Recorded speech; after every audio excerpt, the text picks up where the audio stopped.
There are tons of cartoon shows released every year, and most of them are really good. Some of them are not so good, and only a select amount reach legendary status as some of the greatest shows ever. But in the middle of all these cartoon releases, there are a few shows that slip through the cracks. Shows that are really good but people don't seem to talk about as much. This could be because they were released at the wrong time, or people just don't want to give them the credit they deserve. Regardless, I'm going to be talking about a handful of shows that I think deserve way more love, starting with Clarence. I think Clarence is a majorly slept on show. For some reason, there are people that have this idea that Clarence is a bad or annoying show, and I don't know why. If they actually watched it, they would realize that Clarence is one of the most wholesome and fun to watch shows that exists. The show is about Clarence, who himself is an optimistic, curious, and kind-hearted kid who sees the world with a sense of wonder. His friends Jeff and Sumo bring their own unique personalities and perspectives, with Jeff being a perfectionist and sort of a neat freak, while Sumo is just utterly insane. Together they create a dynamic and realistic trio that reminds me a lot of my own childhood friend group, in the sense that you may not think they would be friends with each other at first due to their differences, but for some reason they just work well together. The show also portrays a wide range of supporting characters, each with their own quirks and depth.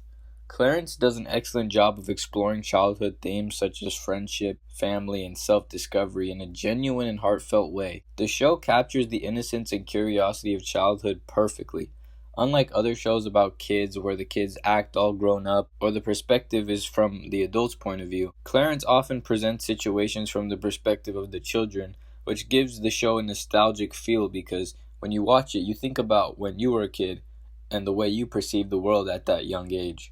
The show explores the simple joys and challenges of childhood, such as making new friends, dealing with school, and just exploring the neighborhood, which is what gives it its charm and relatability. The humor in Clarence is often more subtle and situational compared to other shows. It doesn't rely heavily on slapstick or rapid-fire jokes, but instead finds humor in the quirks of its characters and the everyday situations they encounter. The show's conflicts are also typically small-scale, focusing on personal challenges, misunderstandings, and the ups and downs of everyday life, which is refreshing to watch, and I think what makes Clarence unique. Some things that I really love about Clarence is the representation of different types of families. Clarence lives in a lower middle class home with his mom and her boyfriend Chad in a supportive and loving environment. The show presents this non-traditional family structure in a natural and positive light, which I think is important.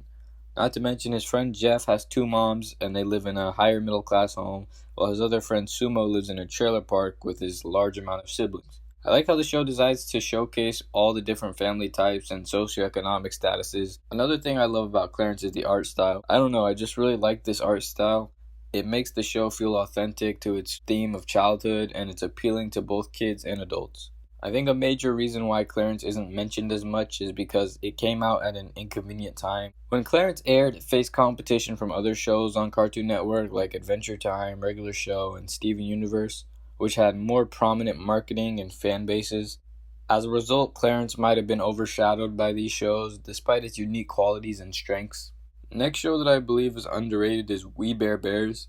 This show is about three bears named Grizz, Panda, and Ice Bear who attempt to integrate with human society by purchasing food, making human companions, or trying to become famous on the internet. Although these attempts see the bears struggle to do so due to the civilized nature of humans and their own animal instincts. The show explores themes of belonging and self-worth, especially in episodes where the bears face rejection or misunderstandings. These messages are subtly woven into the narrative in a way that makes you understand without being too preachy. However, by the end of the episodes, they always remember that they have each other for support. This show just gives off warm vibes. It's like a comfort show because nothing too crazy happens in it. It more focuses on the relationship between the bears. They each have their own unique personalities. Grizz is the oldest and most outgoing. He's the leader of the three and tries his best to do what's right for both the benefit of his family and himself. Panda is the middle brother who is quite sensitive but also social media savvy. And Ice Bear is the youngest of the trio but is undoubtedly the strongest, cleverest, and the most mature of them all. He's quite stoic, and the fact that he doesn't talk much makes him feel mysterious. The bears deal with common issues like finding friends, fitting into society, and navigating the modern world, with episodes often ending on positive feel-good notes. However, there are rare serious moments that strike a chord with the viewer. We're not brothers, Grizz. We're just a bunch of dumb bears who made up some story to make ourselves feel better. Panda. The focus on the Bears' strong bond as brothers and their support for one another adds an emotional depth to the show. The side characters also serve as good supporting cast to our main trio, with Chloe Parks starting off as a girl who wanted to do research on the Bears for a college report, but later befriending them. Charlie being a creature that they just happened to meet in the forest and became friends with, and Nom Nom, who is a koala that serves as a rival to the Bears. Another thing I love about the show is the art style. It's so simple and clean, which I think adds to its charm. Not to mention, whenever they show the Bears as kids, it's just so freaking cute. You can't help but love it. Also, Ice Bear is hilarious, and he is the number one reason why this show deserves more love. I think the only reason why We Bare Bears isn't more popular is that it suffered from the same fate as Clarence, coming out at a time where there was so much competition. The next show that I think deserves more attention is Wander Over Yonder. This show was a show that I remember enjoying a lot back in the day, and I always wondered why it wasn't more popular than it was. The show centered around Wander, an endlessly optimistic and cheerful character who spread kindness and joy wherever he goes. The dynamic between Wander and his loyal, somewhat cynical steed Sylvia is one of the show's strengths. Their contrasting personalities create engaging and humorous interactions, with Wander's relentless positivity balancing Sylvia's more grounded and pragmatic outlook. The show's main antagonist, Lord Hater, also adds depth as he struggles with his own insecurities while trying to be a fearsome villain. The show plays with the traditional hero-villain dynamic in a fun and subversive way.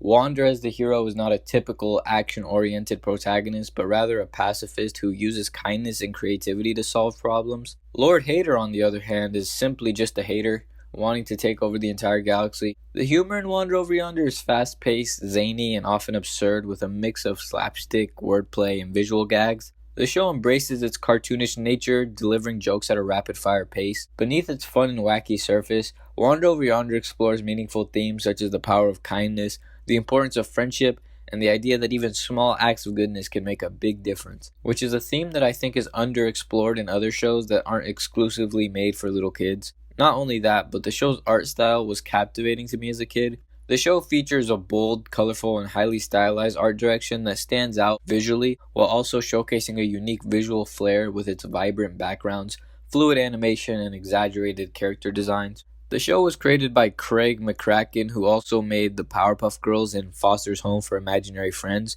which probably explains why I like it so much, but it doesn't explain why Wander Over Yonder was way less popular compared to his other works. My theory for explaining this discrepancy is the fact that Wander Over Yonder was moved from Disney Channel to Disney XD early into its release, which caused a massive hit to the viewership.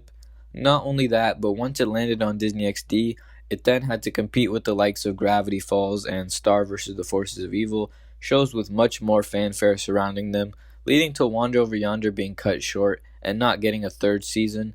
Despite the unfortunate circumstance for the show, it still was very good during its time, and I feel like it just wasn't given the opportunity to truly blossom and develop a strong fandom like the other shows I mentioned. Now, the final show that I wanted to talk about was OKKO Let's Be Heroes, but I decided to invite my man Papercut on to let him tell you why OKKO is an underrated classic. Alright, so your boy Millennium hit me up, and it's time to explain to you niggas why OKKO is the most underrated show CN ever had. First and foremost, I have to mention the time the show came out. If you were like me and grew up in the 2010s, you grew up with the big three. We don't talk about Steven Universe in this household. And while those shows were great, every other show that came out during that time went under the radar and are only getting their flowers recently in online spaces, and OKKO just happens to be one of those victims. The most striking thing about this show was its art direction.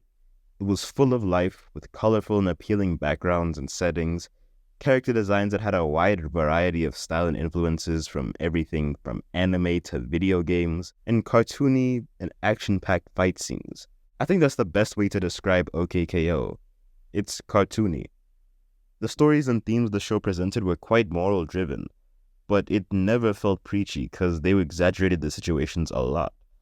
And at times it was actually quite goofy. The characters all felt authentic too, with Enid, Radicles, and Mr. God being a few of my personal favorites. The comedy was great too, with a lot of moments that would fit perfectly into an out-of-context YouTube compilation. At its core, the show was just having fun. In a space where every show has to take some dark turn in Season 2, and become all serialized, OKKO managed to have an engaging story across 3 seasons without ever forgetting to be fun. And it would have been at least 5 seasons if it weren't for the usual corporate fuckery. All in all, these shows are only a handful out of countless examples of cartoons that are only just now beginning to get their praise, years after their original releases. There are tons more shows like this, so if you want a part 2, let me know. Also, big shout out to Papercut for being down to help me with this video. I strongly suggest you check out his channel as he makes some good quality videos that deserve more love, just like the shows we talked about today. Make sure to like and subscribe, and I'll see you in the next video.